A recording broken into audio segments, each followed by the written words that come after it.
01 copies all. Hog 01 is friendlies in sight, building in sight, south to north, run in hot. Hog 01 is in hot.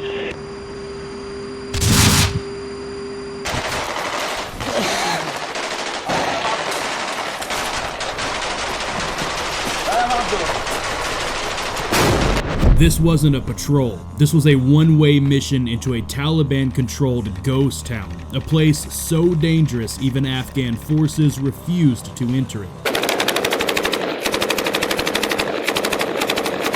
You're about to witness what happened when 900 Marines and Afghan commandos launched one of the most violent assaults of the entire war on terror. Operation Cobra's Anger, a strike into a town buried in IEDs, rigged to explode, and defended by an enemy that refused to give any ground.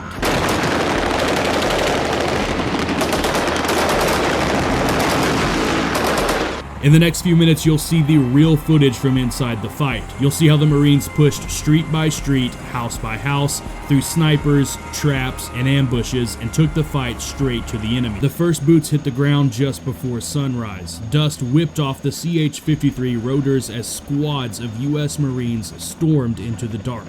Weapons hot and hearts pounding. Every man knew what this place was. This wasn't a routine patrol.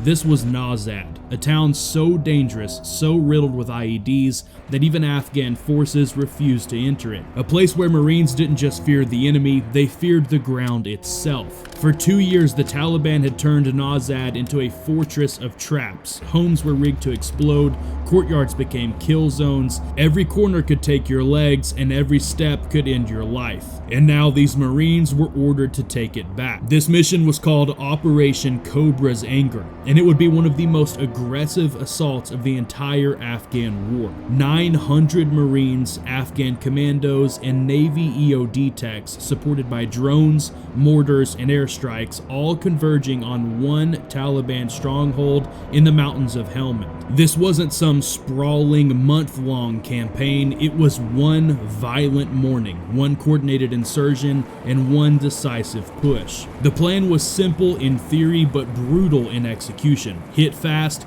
hit hard, hit everyone at once. 900 men, multiple battalions, 3 LZs, but just one target. Operation Cobra's Anger would be one of the largest coordinated Marine assaults since Fallujah, but this wasn't Iraq. This was Afghanistan. And the town of Nazad wasn't some city center filled with civilians, it was a hardened Taliban fortress. A kill zone rigged with explosives, covered by snipers, and watched over by dug-in machine gun nests. The Taliban thought no one would be crazy enough to go in head-on, but that's exactly what these Marines were about to do. For nearly 2 years, Marines had tried to hold the line in Nazad. Not advance, not win, just hold the line. Taliban fighters would launch complex attacks from the north and east using a vast network of tunnels, irrigation ditches, and ruined compounds. But the Marines just received orders that were going to change everything. A full-scale, deliberate assault to rip the town of enemy hands, block by block, alley by alley. At the heart of the assault was 3rd Battalion, 4th Marines, battle-tested rifle companies who'd already bled in Helmand. They were supported by Afghan National Army commandos trained by U.S. Special Forces, as well as Navy EOD teams, combat engineers, scout snipers, and aviation assets. A stack of CH-53D Sea Stallions, CH-46E Sea Knights, and UH-1N Hueys would drop infantry elements under darkness, and multiple AV-8B Harriers were loaded and on standby for close air support. And parked just outside the town were multiple M1 Abrams battle tanks and MRAP convoys. However, the roads inside Nazad were riddled with IEDs, so the Marines on the ground wouldn't have any armored support until they could clear the roads of IEDs. In the hours before dawn, the rotors started spinning. Marines loaded up in silence. You could hear gear clinking, ammo pouches, grenades, and hydration tubes. The air was cold, the adrenaline was worse. For some of these guys, this was their first combat operation. For others, it was just another day in hell. But everyone knew one thing. This was it. This wasn't going to be a fight for contact. This was a fight into contact. As the birds lifted off, The valley below was pitch black, but the second those CH-53s banked towards Nazad, the mission was locked. No turning back now, no delaying. They were going in. The helicopters came in low and fast, kicking up massive dust clouds as they approached the landing zones. 3 primary insertion sites had been designated: LZ Boomer, LZ Viper, and LZ Cobra, all on the outskirts of Nazad's northeast district. Each landing zone was a gamble. Any one of them could be mined, any ridge could hide an RPG team. But as the birds touched down, Marines poured out, spreading in every direction, securing perimeters, scanning the darkness with their night vision goggles. Squad leaders barked out orders, fire teams moved with purpose, and within minutes, the first rounds cracked through the silence. Taliban fighters had spotted the movement, and they responded with a barrage of AK fire and RPGs from compounds near the southern edge of the town. The Marines returned fire immediately, bounding forward, taking cover in doorways and irrigation ditches. Fire team by fire team, they cleared structures, room to room, compound to compound. By 0600, the eastern flank of Nazad was lit up in small arms fire and muzzle flashes. Taliban fighters weren't falling back, they were holding their ground. They thought they could outlast the Marines. They were wrong. As the infantry made contact, Marine engineers began clearing the main supply routes. MCLC, mine clearing line charges, were deployed. Their massive rocket-fired explosive ropes designed to detonate IEDs buried under roadbeds. These weren't small charges. When they fired, the shockwave could be felt for hundreds of meters.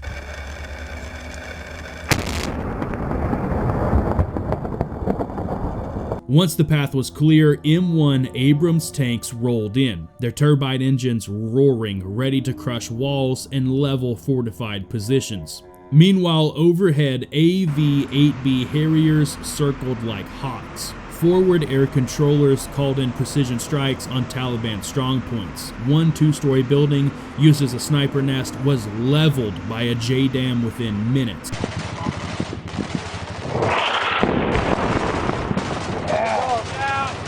Marines marked targets with IR strobes and lasers, guiding bombs in danger close. The enemy thought they could hide in the rubble, but that rubble was disappearing, one 500-pound bomb at a time.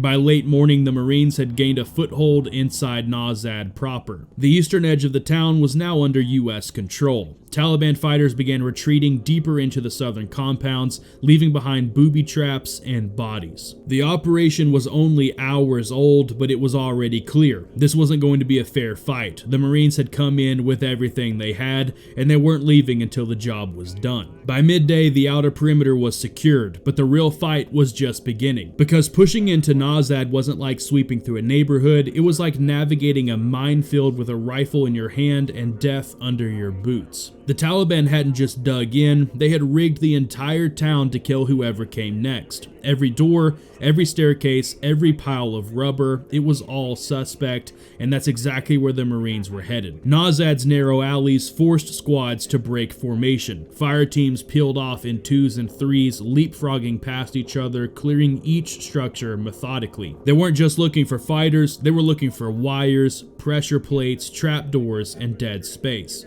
Many homes had IEDs buried inside the rooms with pressure switches under rugs and loose floor tiles. Others had grenade traps rigged to doorways. Pull the wrong curtain and it's all over. One Marine described it like this: "You don't just kick the door in here, you stare at it, take a breath, and wonder if it's your last one." EOD techs moved slowly, scanning every threshold with mine detectors, probing walls with bayonets. They weren't looking for enemy movement, they were looking for the invisible. As the Marines pushed further in, Taliban resistance got heavier. Fighters launched coordinated ambushes from rooftops and firing holes carved into compound walls. AK burst cracked from a window, RPGs hissed over courtyards, and just like that, the entire block would erupt in gunfire. Marines returned fire with precision. Designated marksmen laid down overwatch, saws ripped through loopholes in mud brick walls. Every contact was fast, violent, and close. This wasn't suppress and flank, It was often react and try to survive. In one compound, a squad from India Company took contact from multiple angles. RPGs struck the outer wall, pinning them in the courtyard. One Marine was hit by shrapnel, another was knocked unconscious by the blast wave, but they didn't fall back. A fire team leader popped smoke, and under the cover of purple haze, his squad pushed into the structure, clearing it room by room in total silence. They found spent casings, blood trails, and a firing hole aimed straight at where they'd just been standing. Many compounds had multiple levels, and the Marines quickly learned that the Taliban loved to fight from above. Rooftops were used to fire down into courtyards. Fighters would wait until a squad entered a building, then drop grenades through holes in the ceiling. So the Marines adapted. First rule: don't go in blind. If they weren't sure a building was clear, they didn't take chances. Grenades went in first, then flashbangs, then a fire team. One man high, one man low, rifles sweeping the entire arc of entry. If the building couldn't be cleared safely,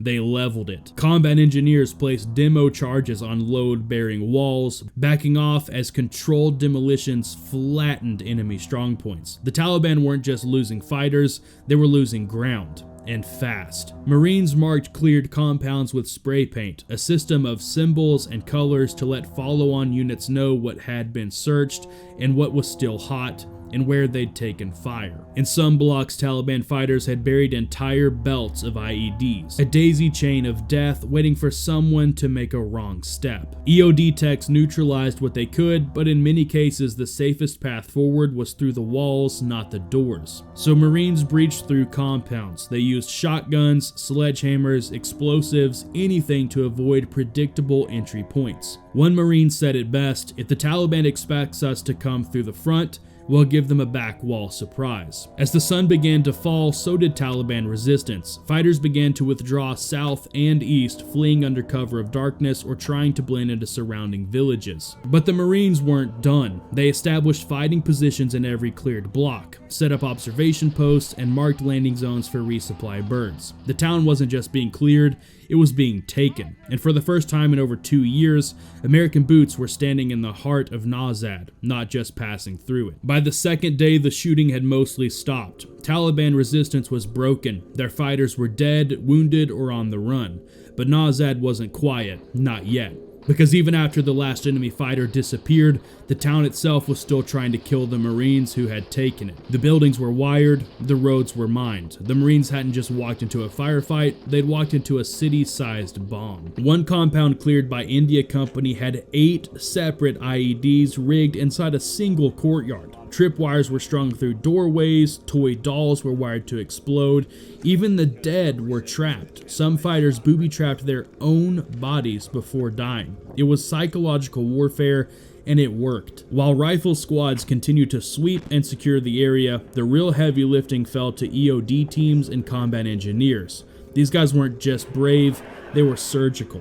Each day they neutralized dozens of explosive threats, from 155mm artillery shells buried under roadbeds to homemade devices stuffed in plastic jugs and pressure cookers. If they weren't sure what something was, they blew it in place. Controlled detonations echoed through the town around the clock. Not from incoming fire, but from clearing the ghosts the Taliban had left behind. Some Marines described it like walking through a haunted house with live ammo. But clearing IEDs wasn't the only mission now, it was time to dig. Weapons caches hidden beneath floors, behind walls, buried under livestock pens. Marines uncovered piles of AKs, belt-fed PKMs, RPGs, mortars, radios, spare parts, bomb-making materials, even sniper rifles stashed inside fake wall compartments. One cache included blueprints for future attacks, evidence that the Taliban had planned to use Nazad as a launch point for strikes across Helmand province. That plan was now finished. The Marines didn't just disrupt enemy movement, they shattered the Taliban's infrastructure in the region. But it hadn't come cheap. Multiple Marines were wounded during the assault and the follow-on clearing operations. Some were hit in firefights, others just made a wrong step. IED injuries were devastating. Amputations, burns, concussions, and even the ones who made it out physically intact didn't leave the same. Days spent clearing booby-trapped homes, nights spent wondering if the next step would be their last. That kind of tension doesn't just fade. Some Marines would never talk about Nazad again, Others can't stop dreaming about it. But by the end of the first week, the mission had done what it was meant to do. Nazad was no longer a ghost town, it was a base of operations. Patrol bases were established in cleared zones. Engineers built HESCO barriers and fighting positions. The Afghan flag flew beside the American one. And for the first time in years, coalition forces owned the ground. It wasn't easy, it wasn't clean, and it wasn't over, but it was a start. Operation Cobra's Anger had shown the Taliban that the Marines weren't just in Helmand to survive, they were there to win. And when the Marines came, they came with fire, steel, and fury. The battle was over. The gunfire had stopped, the IEDs were cleared, the compounds secured, and the flags raised. But the mission didn't end when the last shot was fired, because the true legacy of Operation Cobra's Anger wasn't just in what the Marines destroyed, it was in what they reclaimed. Cobra's Anger marked a turning point in the war for Helmand province. For 2 years, Nazad had been a no-go zone, a symbol of Taliban dominance in the north. But after the operation, it became a Marine-held stronghold, a launch point for future operations across the region. Patrol bases were built, Afghan forces began joint patrols, civil affairs teams re-entered the area for the first time in years. The Taliban had been pushed back, not just physically, but psychologically. They no longer held every piece of ground by default, they had to fight for it, and more often than not, they lost. Cobra's Anger didn't just disrupt the enemy, it sent a message to every fighter watching from a ridgeline, to every commander listening on a radio, to every insurgent planting a bomb in the dirt. The Marines weren't there to contain the fight, they were there to finish it. The operation proved the US wasn't afraid to go into the hornet's nest, and when they did, they didn't come lightly. They came with air power, armor, infantry, and precision. They came prepared for a fight, and they left with a town. For the Marines who took part in Cobra's Anger, Nazad became a name they'd never forget. The mission tested them in every way, physically, mentally, emotionally. They fought through booby-trapped buildings, ambushes, and the constant fear of a step being their last. They carried wounded friends, cleared mines with their bare hands, and stared down rifle barrels in narrow alleys. And when it was over, they did something most of the world never saw. They stayed. They stood guard over a town that was no longer lost. They held the ground they'd bled for, because that's what Marines do. In a forgotten town, in a forgotten valley, the Marines reminded the world who they were, and what they were willing to do for each other, for the mission, and for the United States Marine Corps. This video is dedicated to the warriors of 3rd Battalion, 4th Marines, and to every Marine who fought and bled in Helmand Province.